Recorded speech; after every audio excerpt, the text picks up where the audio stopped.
मैं शायद एक सवाल थोड़ा पहले ले आया, गलत सवाल ले आया कि ये हमें आखिर में कार्यक्रम के लेकर आना था कि बॉलिंग परफॉर्मेंस खराब थी तो क्या फाइनल में उसको कैसे ठीक करना है। लेकिन जो ज़्यादा बड़ी चीज़ कल के लिए थी चंद्रेश, वो शानदार परफॉर्मेंस हरमनप्रीत कौर का। फिर वो उन्होंने कैप्टन्स वाली इनिंग खेली, शतक होता और बढ़िया होता। और जमाइमा का तो क्या ही कहना, जिस तरीके से, अच्छा जमाइमा के पोस्चर को देख के ऐसा लगता भी नहीं ना कई बार कि वो एक बहुत बड़े शॉट्स लगा देंगी या बॉल बाउंड्री तक जाएगी, लेकिन गजब की ताकत है उनके पास। और वो कल उन्होंने ताकत तो दिखाई, टेम्परामेंट, क्योंकि इतने प्रेशर में, सेमीफाइनल का प्रेशर, आप ऊपर से इंडिया में खेल रहे हैं जहां इतनी पब्लिक, पूरा भर गया था कल डीवाई पाटिल, और इतना बड़ा रन चेज। जमाइमा को मेरे ख्याल से 100 में से 1000 पॉइंट्स भी दे दिए जाएं तो कम है। बिल्कुल बिल्कुल जबरदस्त बल्लेबाजी की जमाइमा ने, अंडर प्रेशर वो भी।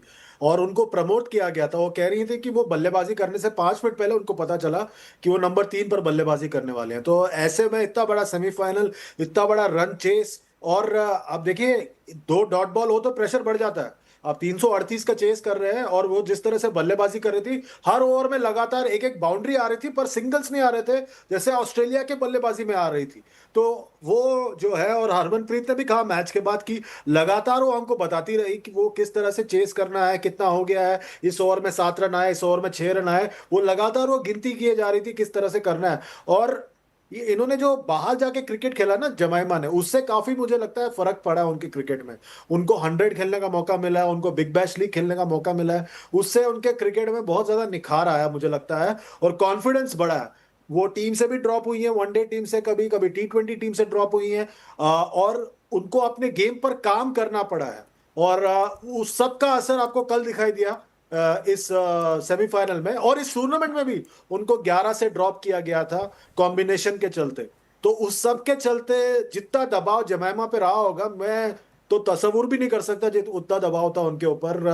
और उन्होंने उस दबाव के चलते बहुत जबरदस्त बल्लेबाजी की और टीम को जिताने में एक बहुत बड़ा किरदार निभाया। और हो सकता था जैसे 3 मैच लगातार हारे भारत करीब आने के बाद, इसी तरह ऑस्ट्रेलिया, इंग्लैंड, साउथ अफ्रीका के खिलाफ इंडिया तीनों बार जो है करीब आने के बाद मैच हार गया था। खास तौर पे इंग्लैंड वाला मुकाबला जो भारत को जीतना ही जीतना चाहिए था, वो गलतियां ना दोहराए, और उन्होंने अपने ऊपर जिम्मेदारी ली और अंत तक बल्लेबाजी करती रही। Hats off. राइट। तो शारदा, अगर हम बात करें इंडिया के दोनों डिपार्टमेंट्स की, नो डाउट कि वो बैटिंग डिपार्टमेंट बहुत ज़्यादा मजबूत है। अब उसमें एक चीज़ है कि प्रतिका रावल जो कि बहुत बढ़िया कर रही थी, अनफॉर्चुनेटली बहुत ख़राब चोट उनको लगी। मुझे लगता नहीं कि अब वो शायद फाइनल तक भी ठीक हो पाएंगी। उनकी जगह अब शेफाली को ही खेलना होगा। शेफाली ने पूरे टूर्नामेंट में कल से पहले एक भी बॉल खेली नहीं थी, वैसे भी लंबे समय से उनका वो फॉर्म दिखाई नहीं दिया। लेकिन स्मृति हैं, कप्तान हरमनप्रीत हैं, जमाइमा भी अब सुपर फॉर्म में नजर आ रही हैं, हरलीन है। तो क्या अभी भी स्ट्रेंथ जो रहेगी फाइनल्स में इंडिया की, वो उनकी बैटिंग ही रहेगी और उसका ही चलना जरूरी होगा? बॉलर्स अच्छा कर रहे हैं, लेकिन स्टिल बैट्समैन के ऊपर या बैटर्स के ऊपर ज्यादा दारोमदार रहने वाला है। नहीं, ऐसा नहीं सोचना चाहिए, क्योंकि जो हमारी कल की परफॉर्मेंस थी वो हमारी बेस्ट परफॉर्मेंस नहीं है, इस टूर्नामेंट की बेस्ट परफॉर्मेंस नहीं है। हमको जैसा बॉल और बैट और फील्ड से परफॉर्म करना था वैसे हमने नहीं किया। एक डिपार्टमेंट ने ही काम किया, और ये हर मैच में नहीं होगा।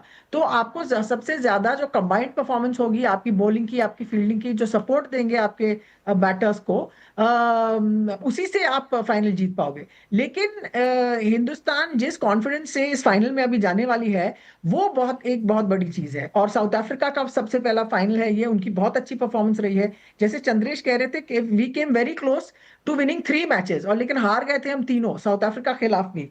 तो यही होता है। आशा ये है कि वो इन सब चीजों को ध्यान रख के कि हम अपनी गलतियां जो हैं हम उनको फिर से ना वो करें, फिर से ना वही गलतियां करें।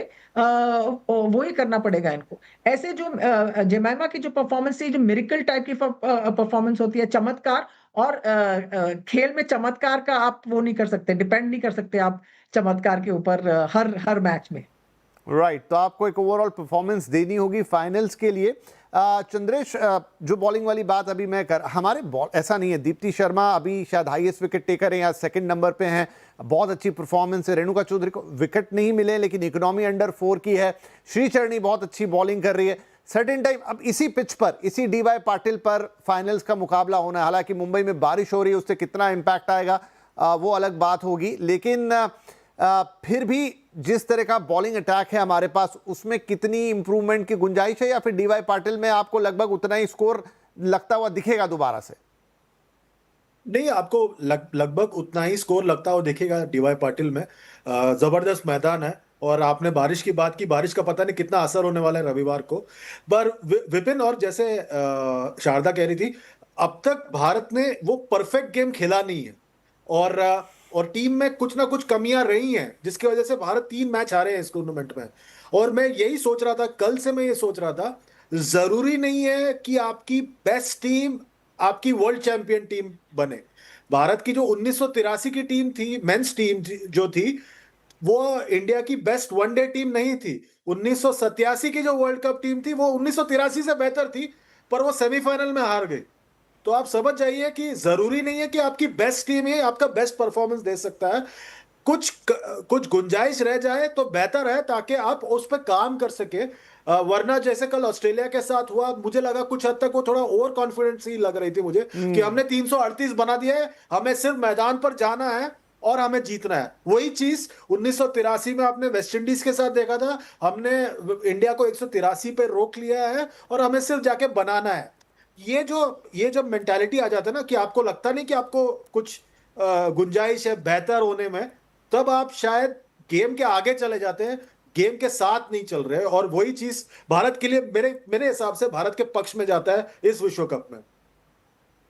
जी हाँ, और आपने ये बात तो सही कही कि थोड़ा ओवर कॉन्फिडेंस ही लगी। शारदा जी ने कहा कि उनकी फील्डिंग्स में कम मिस्टेक, लेकिन जो इक्की दुक्की मिस्टेक हुई वो बहुत भारी थी, क्योंकि वो जमीमा के ही 2 कैचेस थे। एक तो मैग्रा ने छोड़ा, एक हीली ने छोड़ा। वो बिल्कुल आसान से 2 कैच अगर वो हो गए होते, आई डोंट नो नतीजा क्या होता, बट राइट। और देखिए, हाँ जी। देखिए विपिन जी, मैग्रा और हीली ने 90 के दशक और 2000 में इंडियन मेंस क्रिकेट को बहुत तंग किया, और कल जाके उन्होंने जो है एन मौके पे कैच ड्रॉप कर दिया, तो कहीं ना कहीं बराबरी हो गई। नाम सरनेम वही है, नाम अलग थे। नाम अलग है। इयान हीली हुआ करते थे, वो भी विकेट कीपर थे। उनकी भांजी है। हाँ, अच्छा, उनकी भांजी है। भांजी है। और हाँ। मैग्रा का भी कोई कनेक्शन है क्या पुराने मैग्रा से? नहीं। अच्छा, ओके, राइट। चलिए, इसी बात पर एक छोटा सा ब्रेक ले लेते हैं। ब्रेक के बाद आके जरा बात करेंगे साउथ अफ्रीका की भी, कि भाई जिस टीम से मुकाबला है, जरा उसको भी तो देख ले कैसी टीम है और मुकाबला कितना तगड़ा होगा, और